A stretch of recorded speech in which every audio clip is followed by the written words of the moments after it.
As parents, we trust teachers with our kids, so communication between the two is expected. But when a primary school teacher was found to be messaging his young student at all hours, night and day, a mum's nightmare became a reality. She raised the alarm with police, and you won't believe the response. It made me sick to the stomach. Like, I felt like I was going to throw up with some of the messages I read. These are the pages of messages that you've been sending that little girl. Where did you get that information? We've spoken to the girl's mother, Howard. I thought as soon as I went to the police station I'd be all over it. But no, that wasn't the case. Are you a creep, Howard? If the law doesn't consider this grooming, then the law needs to change. This message was sent from your account at 12:47 a.m. It says, "Go to bed, you naughty girl." Do you think that's appropriate, Howard? Howard Avery is a married father of two who portrays himself as a kind and caring teacher. But what this man has done outside the classroom will leave you outraged. Our life's been ruined. We can't show you her face, but tonight this brave mum is speaking out, claiming police and the law have failed not only her daughter, but she fears others too. I just want him dealt with properly and for everyone to know what he's done, not just for it to be kept quiet so he can move on with his life. For 31 years, Howard Avery has shaped young minds as a primary school teacher. During his time at Grafton Public School in northern New South Wales, he's won awards for his excellent service to school sport and started community initiatives like the bike bus, where he escorted children to school.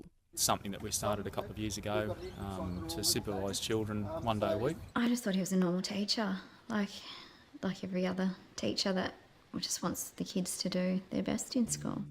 But what this mother discovered about Mr. Avery was far from normal. Boo! Nice and warm out your way?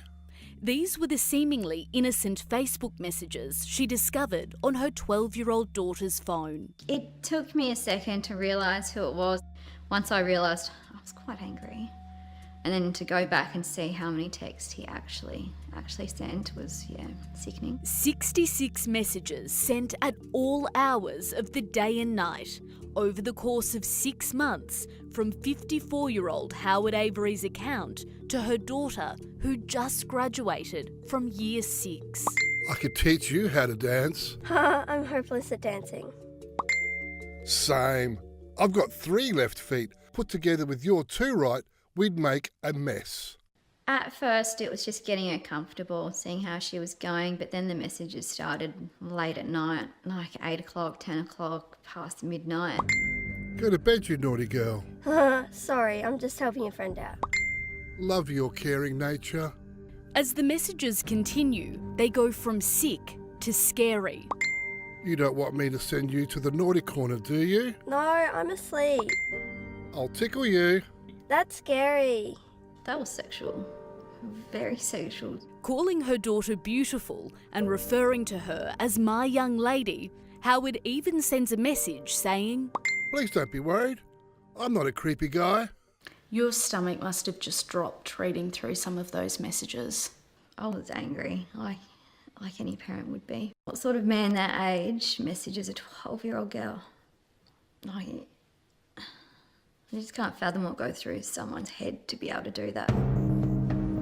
The family handed over every message to police here in Grafton, thinking it would be enough evidence for them to take action. So you can only imagine their shock when the nightmare they were living only got worse. At first they said specialist child abuse people were coming down to video interview my daughter. They took screenshots of all the messages and then said we could go home. Later that day, police seized her daughter's phone as evidence. They were sending it to Coffs Harbour to get analysed, and I would have it back in a few days. But just hours later, a phone call from a detective that this mum never expected. He said he had advice from Sydney that everything that had happened was borderline grooming but not quite grooming, so they couldn't press charges. Howard Avery, Bridget O'Brien from A Current Affair. I've got a couple of questions for you about your conduct, Howard. They wouldn't even go interview him, they wouldn't even seize his phone.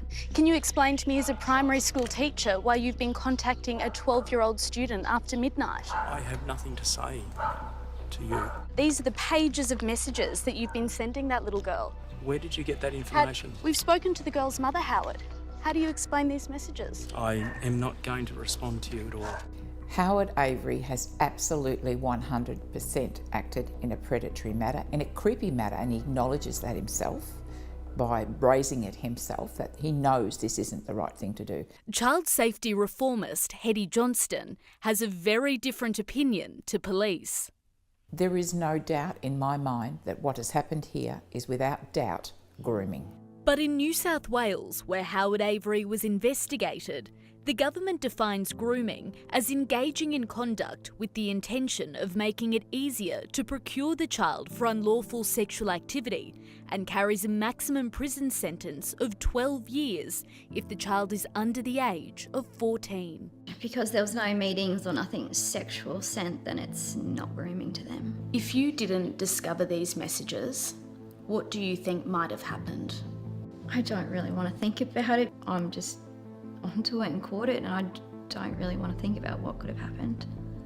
It is disgusting. It's grossly inappropriate for a teacher to be taking such an interest in a young girl's bedtime, don't you think?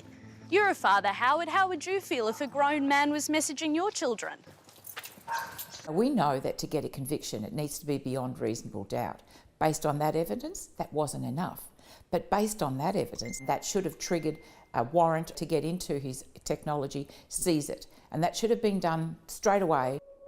And when police did eventually seize Howard's phone and bring him in for questioning, it was 3 weeks after her first complaint. Either the law has failed or the police have failed, but someone's failed. Howard Avery's now been cleared of any criminal wrongdoing, but he's been stood down on full pay while the New South Wales Education Department completes its own investigation into his conduct. It makes me angry. It's sickening, it's disgusting to think that he can walk around free after what he's done and freely go do it to anyone else he pleases. You've been a teacher for 31 years, Howard. I mean, surely you know that this is wrong. A Current Affair sent more questions to Mr Avery, but he declined to comment any further. As this is an active investigation, I'll be adhering to the directive from my employer to maintain privacy. In a statement to A Current Affair, New South Wales Education says, "The department does not tolerate employees engaging in misconduct, especially towards children. Appropriate risk management action, including removing the employee from teaching duties, was taken as soon as this matter was reported. No previous allegations of misconduct have been received in relation to the employee."